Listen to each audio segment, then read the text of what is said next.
नमस्कार विद्यार्थियों। आज आपका first chapter challenges of national building का फिफ्थ वीडियो लेक्चर है।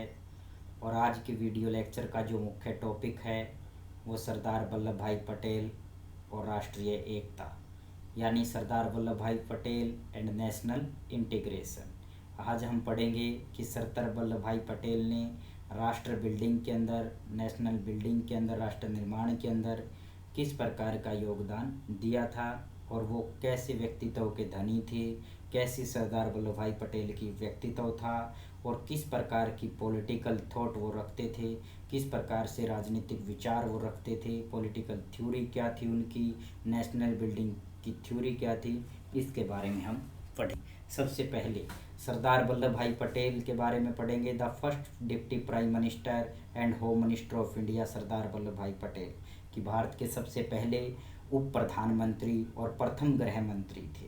वो सरदार वल्लभ भाई पटेल पंडित जवाहरलाल नेहरू के बाद में सबसे पावरफुल लीडर्स थे।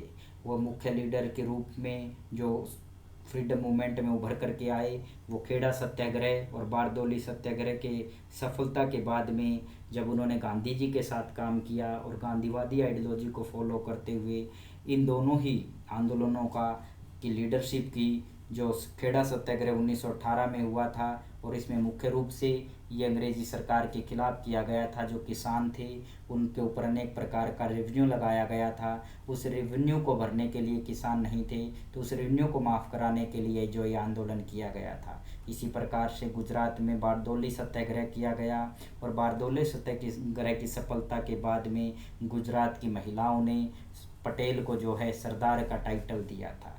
At the time of independence, the problem of integration was princely state was a big challenge. स्वतंत्रता के समय जो है मुख्य चुनौती जो सबसे बड़ी थी वो स्वतंत्र रियासतों का भारत में एकीकरण करने की थी। और इस प्रकार से मुख्य चैलेंजेस था कि देश की नेशनल यूनिटी किस प्रकार से बनी रहे, राष्ट्रीय एकता किस प्रकार से बनी रहे और इंटीग्रिटी ऑफ इंडिया और अखंड भारत किस प्रकार से बना रहे।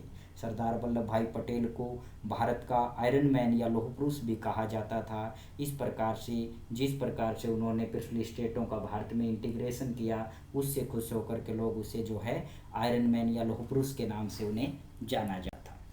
इस प्रकार से he was not a favour of any compromise with the territory integrity of India. वो किसी भी प्रकार का जो है भारत की सीमाओं के साथ किसी भी प्रकार के कॉम्प्रोमाइज़ करने के लिए तैयार नहीं थे।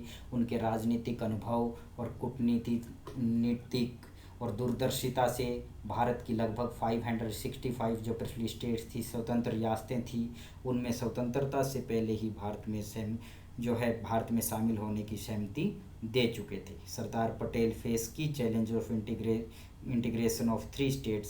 सरदार पटेल के सामने मुख्य रूप से 3 रियासतों को एकीकरण करने का चैलेंज था। उनमें सबसे पहली थी हैदराबाद, जूनागढ़ और कश्मीर। ये 3 चैलेंज जो है स्वतंत्रता के बाद में भारत के सामने आए। सरदार पटेल फेस की चैलेंज स्टेट वाइज क्या, हैदराबाद, जूनागढ़ और Kashmir. Like Hyderabad he also wanted to Kashmir integration with India through military operation. वो कश्मीर को जो है हैदराबाद की तरह ही मिलिट्री ऑपरेशन के द्वारा शामिल करना चाहते थे। जिस प्रकार से उन्होंने हैदराबाद का भारत में विलय किया था मिलिट्री ऑपरेशन करके, उसी प्रकार से वो जो है कश्मीर का विलय करना चाहते थे। लेकिन भारत के कुछ जो प्रोमिनेंट लीडर्स थे सरदार पटेल की इस बात से सहमत नहीं थे। तो इसी कारण से कश्मीर जो है आज एक मुख्य प्रॉब्लम के रूप में बचा हुआ है। और यही कारण है कि आज के इतिहास का सबसे मेजर जो ब्लंडर है वो कश्मीर का है, या किसी जो देखा जाए कि भारत के इतिहास का सबसे बड़ा हिस्टोरिकल ब्लंडर कोई है तो वो कश्मीर है। तो इस प्रकार से हम देखते हैं कि सरदार वल्लभ भाई पटेल की जो नेशनल बिल्डिंग की जो थ्योरी थी, अप्रोच थी, वो क्लियर थी। वो नेशनलिस्ट थे, कैटालिस्ट थे और रियलिस्ट थे, यानी कि वो राष्ट्र को किसी भी तरह से नहीं खोना चाहते थे। वो राष्ट्र की एकता के लिए सब कुछ करना चाहते थे। वो यथार्थवादी थे। वो व्यवहारिक जीवन में या प्रैक्टिकल में जो चीज़ संभव हो उसको स्थापित करना चाहते थे। और वो आने वाली पीढ़ी के लिए कहीं ना कहीं एक उत्प्रेरक के रूप में थे। तो इस प्रकार से ये सरदार वल्लभ भाई पटेल का एक जीवन परिचय की तरह हुआ कि किस प्रकार से वो भारत के एक प्रसिद्ध नेता बने, किस प्रकार से उन्होंने नेशनल इंटीग्रेशन में अपना योगदान दिया। तो इसके बाद में इसमें कुछ उनकी सरदार पटेल जीवनी के बारे में है, वो आप पढ़ लेना। इसके बाद में है इंटीग्रेशन ऑफ प्रिंसली स्टेट, यानी कि रियासतों का एकीकरण। British India was divided into the two part were called the British India provisions and the princely states. जो ब्रिटिश इंडिया जो था वो दो भागों में बटा हुआ था, एक था ब्रिटिश भारतीय प्रांत और दूसरी थी प्रिंसली स्टेट्स यानी कि रियासतें थी। The British India provision was the direct under the control of British governments. जो ब्रिटिश भारत का एरिया था वो सीधे रूप से ब्रिटिश सरकार के कंट्रोल में था, लेकिन बहुत से छोटे छोटे और अन्य प्रिंसली स्टेट्स थे जिसमें प्रिंसेस का रूल काम करता था, उसको प्रिंसली स्टेट कहा गया। enjoy some for control over their internal affair long as they expect the British supremacy। उन जो प्रिंसली स्टेट जो थे प्रिंसली स्टेट उनको कुछ स्वतंत्रताएं दी गई थी, लेकिन फिर भी उन्होंने ब्रिटिश सुपरमेसी की यानी कि ब्रिटिश की सर्वोच्चता की अधीनता स्वीकार की हुई थी। Princely state covered 1/3 of land area of the British Indian empire, यानी कि ब्रिटिश इंडिया का जो है लगभग 1/3 हिस्सा जो है वो प्रिंसली स्टेटों से घिरा हुआ था। और and 1 out of 4 Indian lived under the princely state, और लगभग 4 में से 1 नागरिक जो है वो किसी न किसी से रियासत का जो है वो नागरिक था।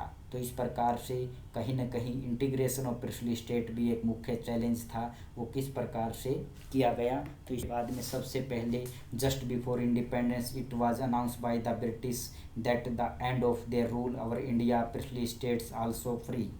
ये अनाउंस किया गया अंग्रेज़ों के द्वारा कि स्वतंत्रता के बाद में जब हम इंडिया को फ्री कर देंगे या इंडिया स्वतंत्र हो जाएगा तो उसके बाद में ये प्रिंसली स्टेट्स जो हैं, जो रियासतें हैं, वो भी अपने आप स्वतंत्र हो जाएंगी।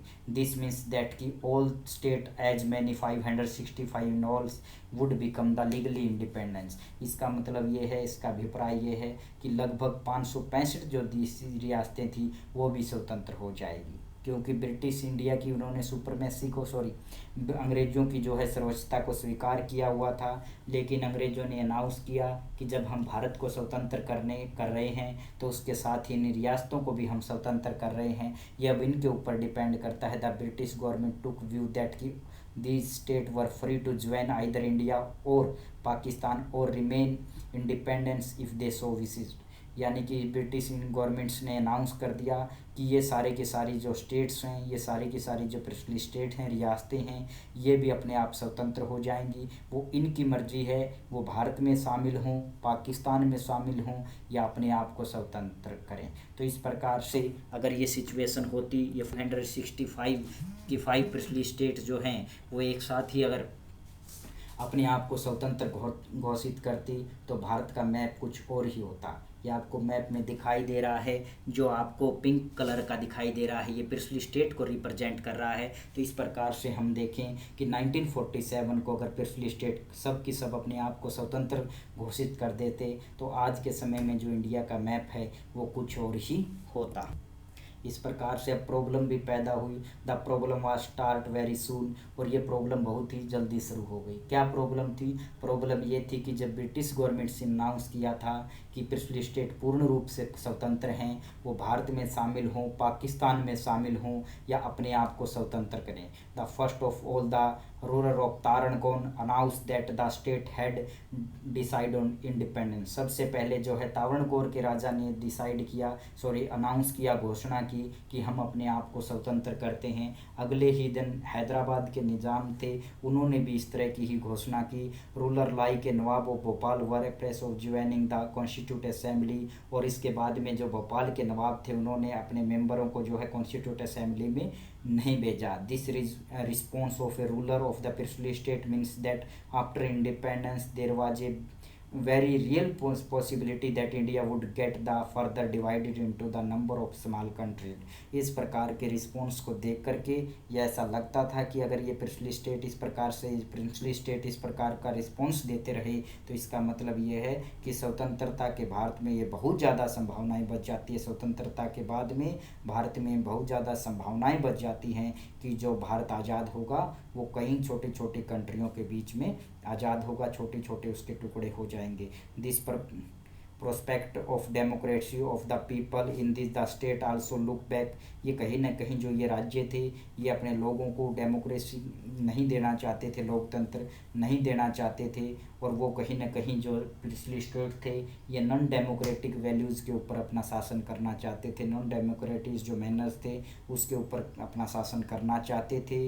दे ruler very unwilling giving the democratic rights to their population, यानी कि कहीं न कहीं वो अनिच्छा से कहीं न कहीं अपने लोगों को जो है वो डेमोक्रेटिक राइट्स या लोकतांत्रिक अधिकार देने के पक्ष में